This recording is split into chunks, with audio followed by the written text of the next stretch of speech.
Muito bem, pessoal. A partir deste vídeo, vamos iniciar o estudo do Código Tributário aqui do município de Rio Grande. Este é um código tributário bastante antigo, como vocês podem ver. A lei é de 1966. Então, ela tem uma linguagem bem antiga.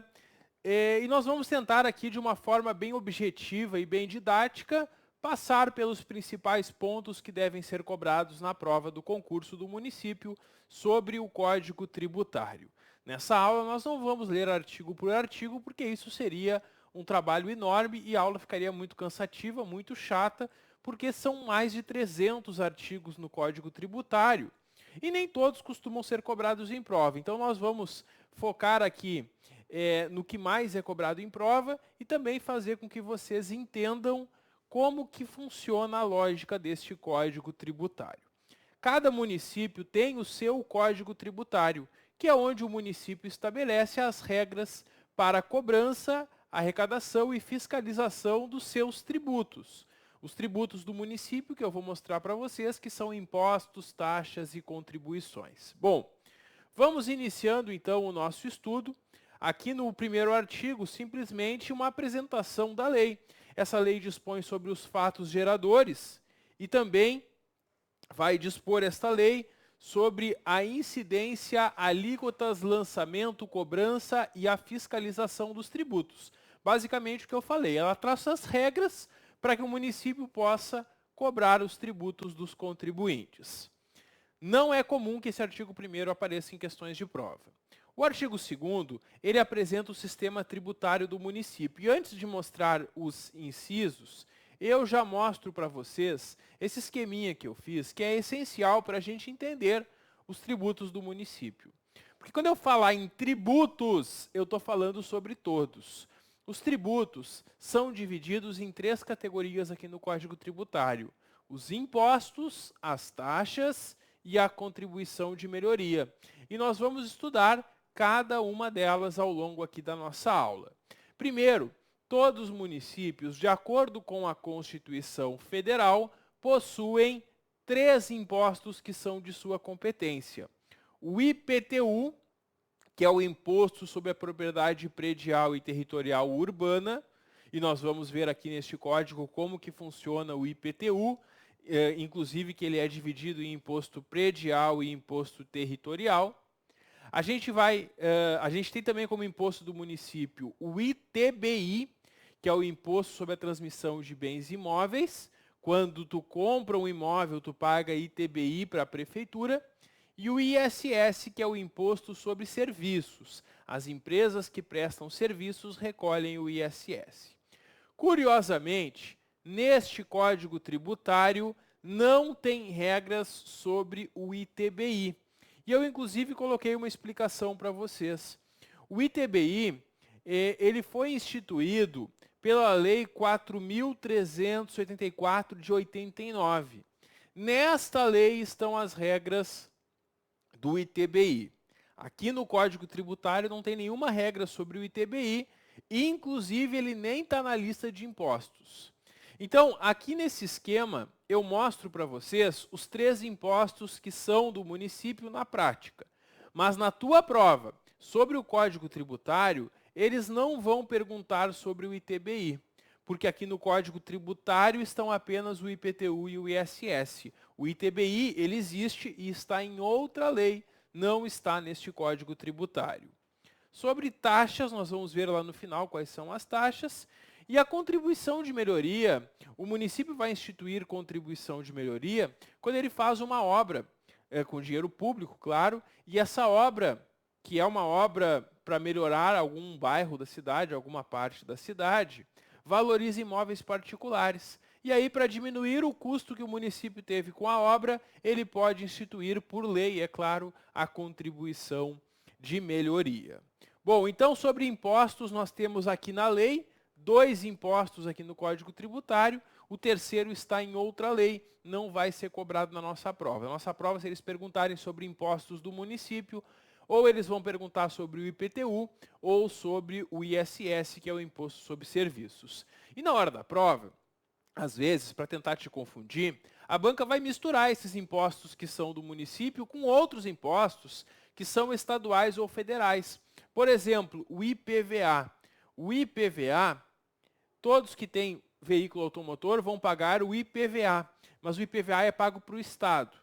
Mas, professor, eu comprei um carro em Pelotas e moro em Rio Grande e eu não fiz a transferência. Quando eu pago IPVA, o meu dinheiro não vai para Pelotas? Sim.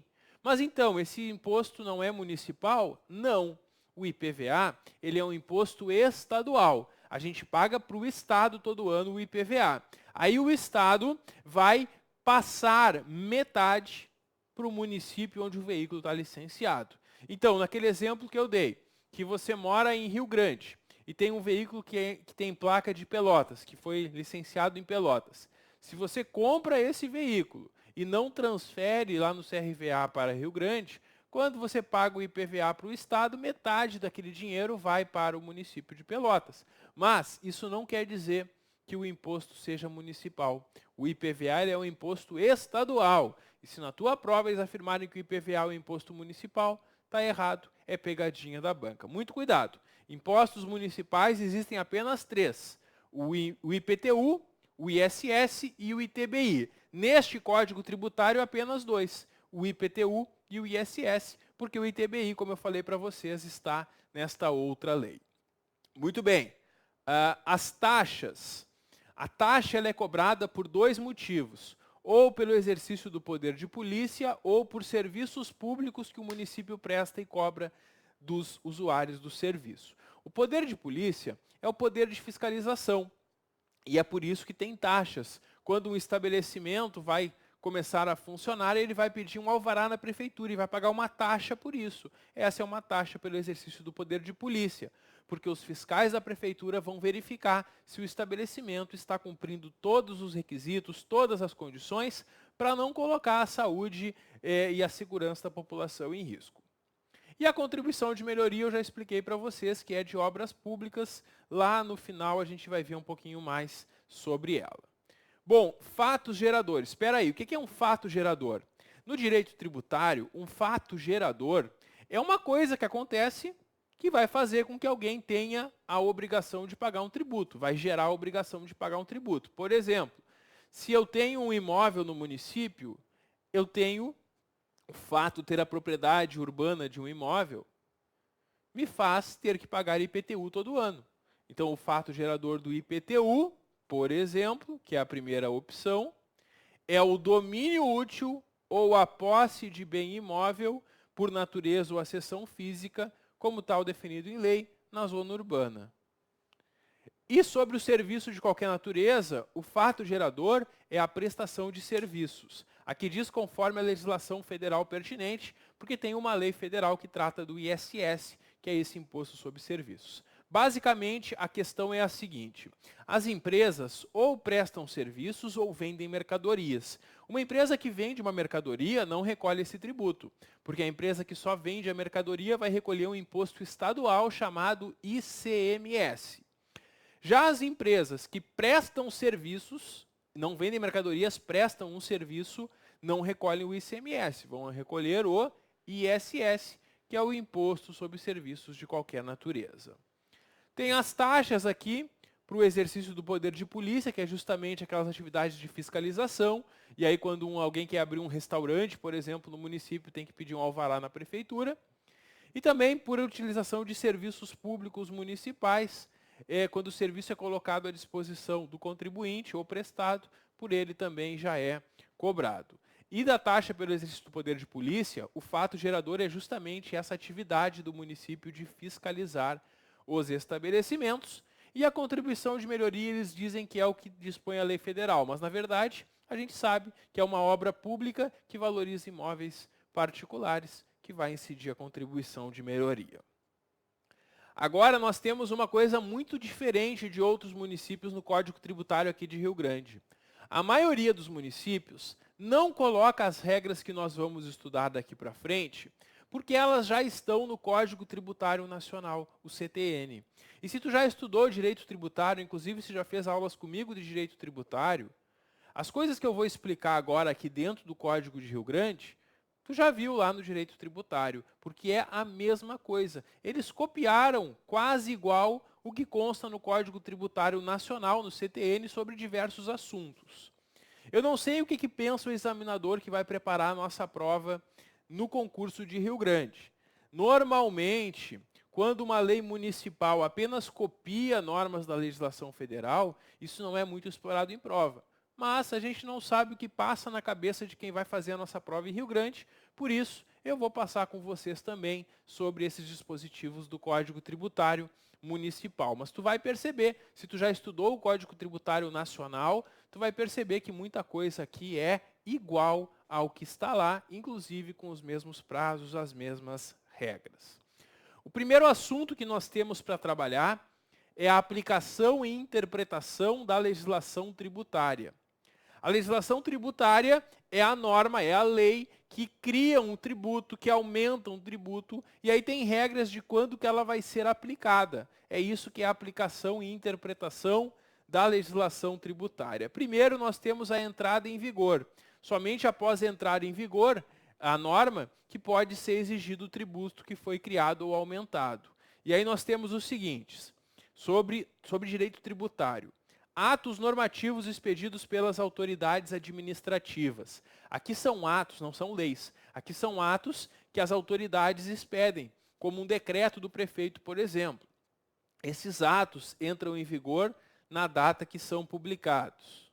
As decisões de órgãos de jurisdição administrativa, aí vai entrar em vigor 30 dias após a publicação. Órgãos que tomam decisões como conselhos, como juntas de recursos e tudo mais. Quanto aos efeitos normativos, normas criadas por esses órgãos, a gente vai ter 30 dias após a publicação. E convênios que o município celebra com o Estado ou com a União, vai ser na data neles prevista. Aqui mesmo é mais decoreba do que qualquer outra coisa, porque se cair em prova, a banca vai copiar literalmente e talvez vai trocar algum prazo ou alguma situação. Isso aqui é igual ao que consta sobre a interpretação da legislação tributária lá no Código Tributário Nacional. E aí nós temos algumas situações envolvendo aqui a lei. A lei que trata de imposto sobre patrimônio ou renda, ela tem uma regra, que é o princípio da anualidade ou anterioridade anual. Algumas coisas que forem feitas neste ano só vão entrar em vigor no primeiro dia do ano seguinte. Então, essas coisas acontecendo este ano só passam a valer no ano que vem. É isso que nós temos. E aí eu esquematizei para ficar mais legal, olha só. Entra em vigor no primeiro dia do exercício seguinte, primeiro dia do ano seguinte, as leis que instituam ou majoram impostos. Se o município decide aumentar o IPTU neste ano, ele fazendo a lei neste ano, isso só vai ser cobrado no ano que vem, porque só vai entrar em vigor no primeiro dia do exercício seguinte. Então, quando institui ou majora imposto, só no ano que vem. Quando define novas hipóteses de incidência. Algumas situações que não tinham imposto passam a ter. Essa mudança, essa nova hipótese de incidência também só vai começar a valer a partir do ano que vem. E também quando extinguem ou reduzem isenções, salvo, exceto, se elas forem mais favoráveis ao contribuinte, ou ainda quando concedidas por um prazo certo e termina o prazo, ou ainda quando concedidas em função de determinadas condições. Então, a regra geral é que essas alterações na lei tributária só passam a valer no ano seguinte. E quando que a lei vai se aplicar para um fato pretérito, por um fato do passado? Uma lei feita agora só vai aplicar para algo que já aconteceu nos casos do parágrafo 2º, porque a regra é não se aplicar.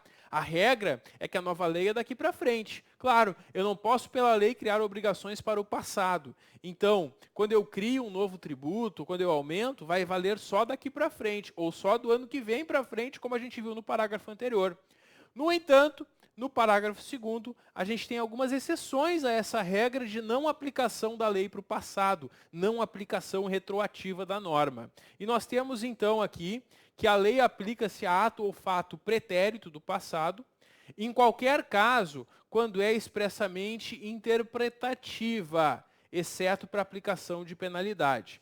Quando a lei foi feita, dizendo como se deve interpretar uma norma, mas não mudando as regras do jogo, ela pode valer para trás, mas não para aplicar penalidade.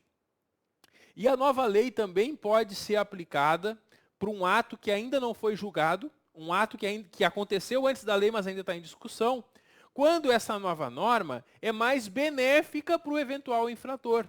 Pois é, porque se algo que era infração e deixou de ser infração com a nova lei, se tem um ato que ainda não foi julgado com base na lei anterior, pode aplicar ela porque é mais benéfica para o infrator.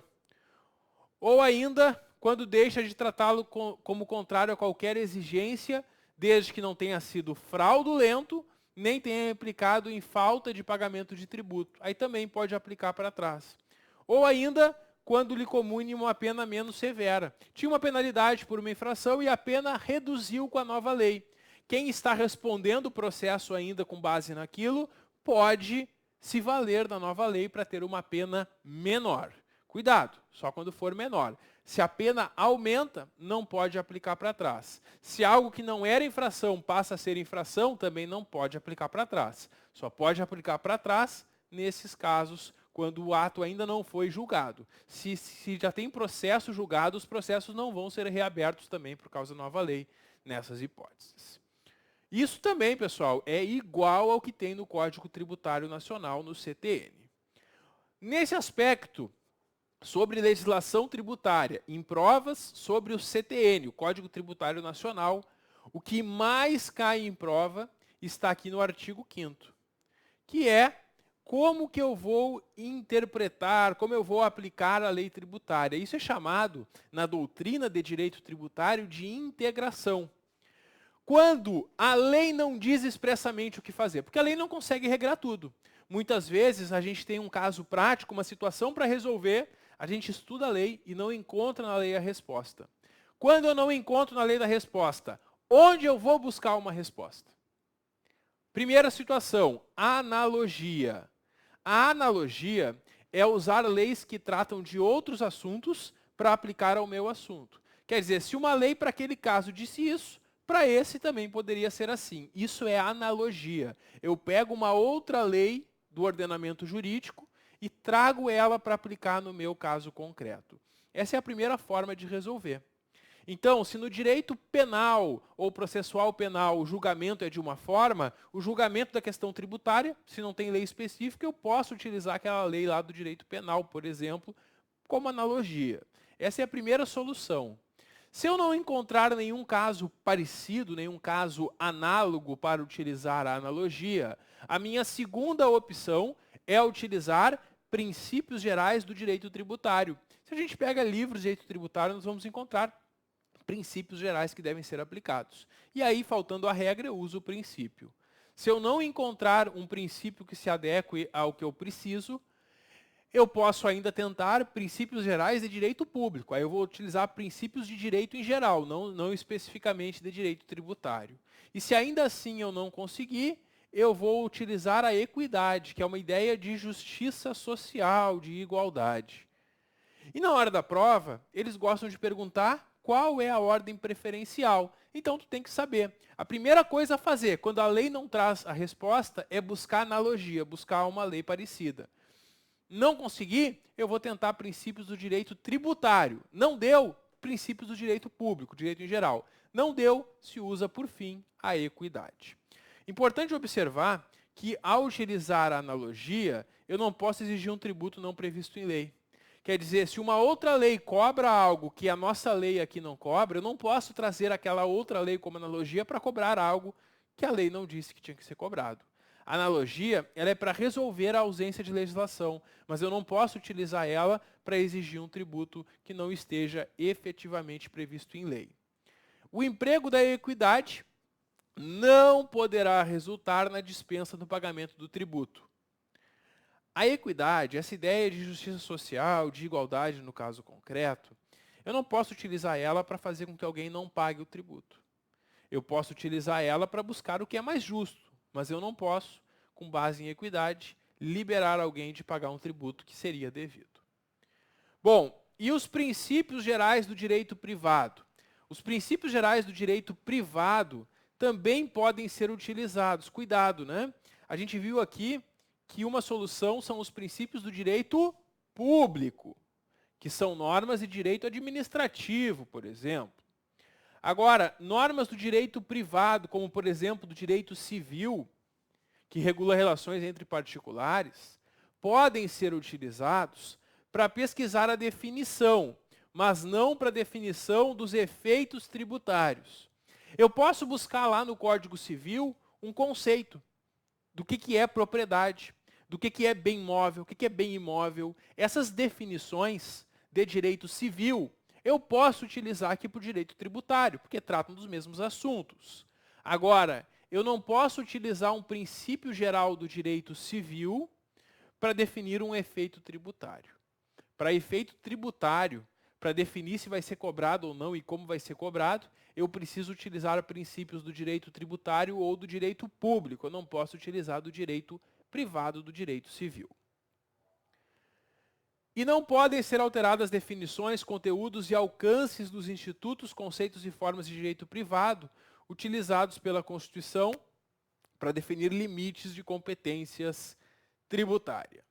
Bom, agora nós temos sobre a interpretação, outro ponto que cai bastante em provas sobre o Código Tributário Nacional, porque é igual aqui no Código Tributário de Rio Grande. A interpretação literal. Existem muitas formas de se interpretar uma lei. Nem sempre interpretar uma lei é a melhor forma, nem sempre é ir pelo texto da lei. No entanto, tem alguns casos que tem que ser assim. O artigo 6º ele diz que sempre que eu falar de uma suspensão, e tem até um erro de português aí, eu não sei quem é que editou esse Código Tributário, mas está suspensão com C cedilha, né? Suspensão é com S.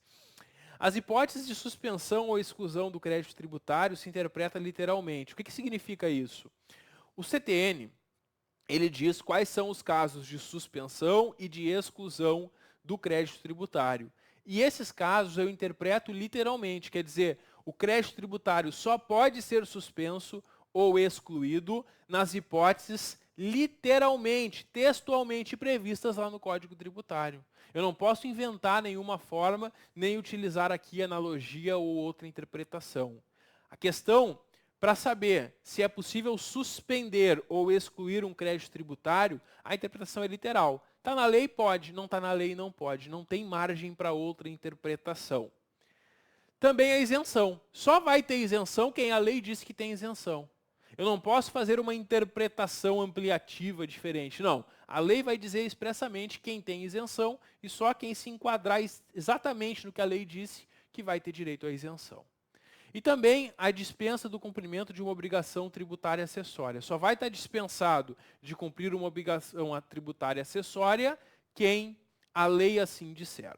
O que é uma obrigação tributária acessória? A obrigação tributária ela pode ser principal ou acessória. A obrigação tributária principal é pagar o tributo. Além de pagar o tributo, tem obrigações acessórias. Por exemplo, uma empresa que presta serviços aqui no município de Rio Grande. Ela não tem obrigação apenas de pagar o tributo o ISS todo mês. Ela tem obrigação de lançar notas fiscais, de fazer os registros e apresentar todo mês para a prefeitura. E também pagar o tributo. A obrigação principal é pagar o tributo. Obrigações acessórias é toda a escrituração contábil que é feita, inclusive o lançamento de notas fiscais. Só vai estar dispensado de uma obrigação tributária acessória quem a lei assim diga. Só quando a lei disser, ó, tal caso, tal pessoa, tal situação, não precisa cumprir a obrigação acessória. Somente nesses casos. Essas são as 3 situações que interpretam-se literalmente. Isso também cai bastante em provas sobre o Código Tributário Nacional. E pode também aparecer aqui no Código de Rio Grande, já que o Código Tributário de Rio Grande copia literalmente esse dispositivo da norma nacional. Mais uma situação. A interpretação, ela, na dúvida, ela vai ser interpretada da forma mais favorável ao acusado. Tem 4 situações que, na dúvida, eu aplico o que é mais benéfico para o acusado da infração. Se houver dúvida quanto à capitulação legal do fato, Quer dizer, aquele fato que aconteceu, ele se enquadra em qual artigo do código? Se eu tiver dúvida entre dois artigos, eu vou enquadrar naquele que é menos prejudicial para o infrator. Ou ainda, natureza ou circunstâncias materiais do fato ou natureza ou extensão dos seus efeitos. Ou ainda, quanto à autoria, imputabilidade ou punibilidade. Ou ainda, quanto à natureza da penalidade aplicável ou à sua graduação. Nesses casos, aplica-se o que for mais favorável ao acusado, quando houver dúvida. Se eu não tiver dúvida, não tem por que aplicar isto. Muito bem, concluímos então essa primeira parte do nosso estudo, e eu preciso dizer para vocês, o direito tributário, para quem nunca estudou, é uma norma que fica bastante difícil de compreender. Não se assustem se vocês não entenderem tudo que a gente está vendo aqui, porque é normal, é difícil compreender. E vocês não precisam entender, dominar o direito tributário para se sair bem na prova. Vocês precisam entender as regras gerais que vão ser cobradas em prova. Inclusive, eu vou preparar para vocês um simulado. Quando terminar aqui a parte teórica, eu também vou disponibilizar para vocês um simulado, questões que eu vou elaborar, no estilo que eu espero que sejam cobradas na nossa prova. E vocês vão perceber que mesmo sem dominar o direito tributário, entendendo as regras principais, vocês vão conseguir se sair bem já no nosso simulado e automaticamente também na prova do concurso de vocês. O próximo vídeo eu volto para a gente conversar sobre a administração fiscal. Dá um clique que eu já volto. Até logo.